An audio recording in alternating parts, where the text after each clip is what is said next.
Manchester United.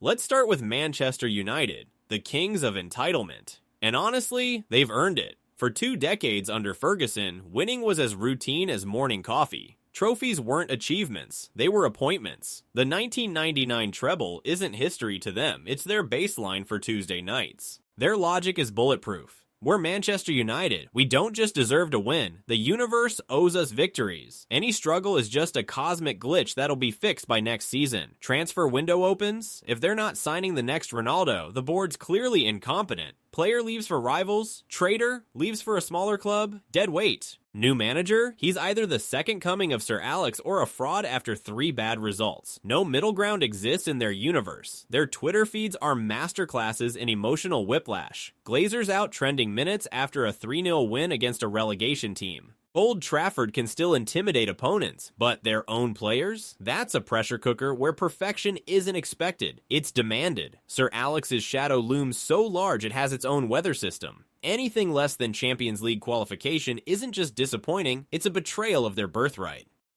Liverpool. Liverpool fans are the ultimate next year is our year enthusiasts. And somehow, they're often right. After waiting 30 years, 1990-2020, for a league title, they've perfected the art of optimistic suffering. Their connection to history isn't just deep, it's spiritual. You'll Never Walk Alone isn't just a song, it's a battle cry against reality itself. They genuinely believe Anfield has magical properties, like some football Hogwarts. Every transfer is dissected with surgical precision, every new signing could be the next Dalglish, and every setback is just another chapter in their epic comeback story. European nights at Anfield aren't just matches, they're religious experiences. The atmosphere could resurrect the dead and has probably contributed to multiple historic comebacks. Online, they're historians, philosophers, and tactical geniuses rolled into one passionate package. The Hillsborough disaster, 1989, didn't just shape their identity, it forged an unbreakable bond between club and community. Justice isn't just a word, it's their middle name. They're hopeful historians because they know that after every dark night, the sun rises again over Anfield. Arsenal. Arsenal fans are emotional yo-yos in human form. Every preseason, they're convinced this is their year. New signing, top 4 secured. Early season form, title charge incoming. Then reality slaps them harder than a Tony Pulis team on a cold Wednesday night in the Midlands. Wake up! Wake up! Wake up! They worship at the altar of beautiful football, convinced they play the game how it's meant to be played. The Invincible season isn't just history, it's their footballing constitution. Any deviation from aesthetic perfection feels like a war crime. Transfer announcements trigger meme factories. Big signing? We're winning the league. Youth player sold? Board has no ambition. Lose to Spurs? Club in crisis. Drop points to a relegation candidate? Full-blown existential meltdown. The Emirates can be quieter than a morgue during a power outage, leading to legendary Wenger out banners or modern trust the process debates. Online, they're over-analytical tacticians, dissecting every XG stat like they're cracking the Da Vinci Code. The move from Highbury created a schism that still echoes today. Those who romanticize Wenger ball versus those demanding instant success. They're eternal optimists until October, because hope and heartbreak are their twin currencies. Chelsea. Chelsea fans are football's ultimate pragmatists. Their modern success was built on Roman Abramovich's 2003 takeover, creating a fan base that's passionate but refreshingly ruthless about results. Tradition, that's cute. Trophies, that's essential. Post-Abramovich, their philosophy remains unchanged. Spend big, win bigger. Loyalty to managers, that's adorable. Results dip for 5 games? Start the sack chance. They've normalized 16 permanent managers in 20 years to an art form. Transfers equal excitement, big names, big spending, bigger expectations. New players struggling, bust labels appear by November. It's not personal, it's just business. Losing to Arsenal or Spurs is annoying, but missing top 4? That's crisis mode. Stamford Bridge becomes a fortress in European nights, and their online presence is meme artillery disguised as analysis. Abramovich's 2003 takeover didn't just change Chelsea, it created modern football's first trophy mercenaries. They embrace chaos, demand excellence, and adapt faster than evolution allows. As long as the silverware keeps coming, they're happy to dance with the devil. Tottenham. Tottenham fans live in a beautiful, tragic loop of next year is our year, followed by spectacular implosions. They've perfected the art of snatching defeat from the jaws of victory so well, they named it after themselves. Spursy. They believe in attractive football, underdog identity, and the cosmic certainty that everything will eventually go wrong. The Arsenal rivalry isn't just local, it's existential. It defines them more than their own achievements. Transfers bring cautious optimism, followed by inevitable disappointment. New manager? Here we go again. Cup final appearance? 2019. Champions League final loss to Liverpool still haunts them. Losing to Arsenal isn't just defeat, it's spiritual annihilation. Their new stadium is architectural perfection, and the atmosphere can be electric. Online, they're self-deprecating comedians who'll roast themselves before anyone else can. Spursy isn't just a word, it's their brand, their curse, and somehow, their badge of honor. They're perennial hopefuls with a touch of fatalism because they genuinely believe in the dream while simultaneously preparing for the inevitable punchline. It's beautiful, it's tragic, it's Tottenham.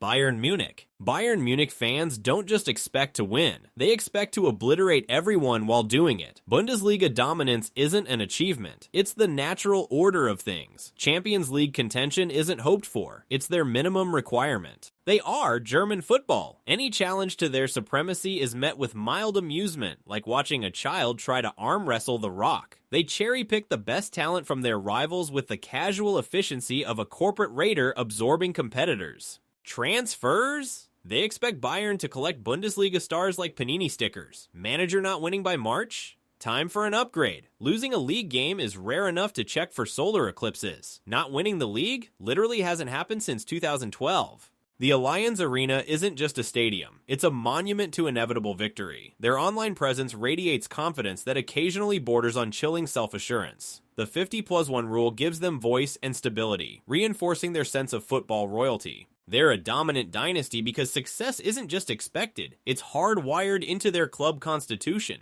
Real Madrid. Real Madrid fans don't just support a club, they support football royalty. They expect Galacticos, demand Champions League glory, and whistle their own legends if they're not entertained. It's not arrogance, it's standards. They genuinely believe Real Madrid is the biggest club in the universe. And honestly, they might be right. La Decimocuarta isn't bragging, it's just counting. Anything less than European glory feels like cosmic injustice. Transfers must be blockbuster movies. No Ballon d'Or winner. Florentino Perez has failed them. Players underperforming, they'll whistle Benzema, not just Ronaldo, so nobody's safe. Managers are disposable luxury items. Zidane's 2 resignations prove even legends aren't sacred. Losing El Clasico to Barcelona isn't just defeat, it's a state funeral requiring 3 days of mourning. The Bernabeu is a grand theater where drama unfolds nightly, and they're the most demanding audience on earth. Online, they're vocal historians of their own greatness, ready to remind everyone why they're football royalty. From Di Stefano to Vinicius Jr., they've mastered the art of attracting legends and winning everything. They're regal demanders because anything less than perfection is beneath their coat of arms.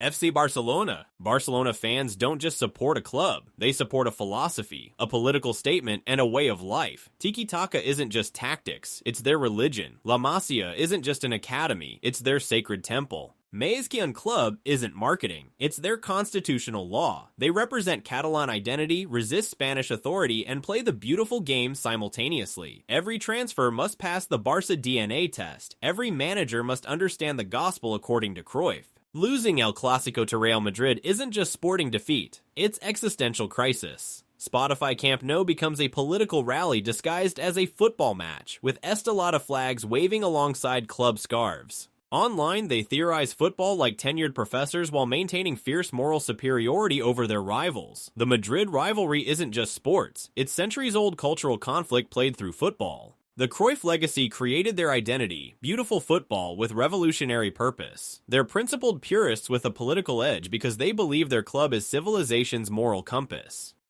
Juventus. Juventus fans embody Italian elegance mixed with ruthless pragmatism. They value tactical brilliance over pretty football, grinding out 1-0 victories with the efficiency of Parmigiano Reggiano, aging perfectly. Beauty is optional, winning is essential. The old lady represents tradition, class, and an insatiable hunger for success. They expect top 4 finishes and Champions League challenges, even if it means watching Allegrabal's defensive masterclasses. Transfers focus on free agents and bargain deals. Pretty players are nice, workhorse midfielders are necessary, managers are judged purely on results. Entertainment is what the Opera House is for. Losing to Inter in the Derby d'Italia is a week-long mourning period. The Allianz Stadium in Turin provides methodical, calculated support that values substance over style. The Calciopoli scandal could have destroyed them, but instead it strengthened their bunker mentality. Rebuilding from Serie B became their origin story, proving their fino alla fine ethos. They're gritty aristocrats because they demand success through Italian defensive mastery and relentless determination, whatever it takes.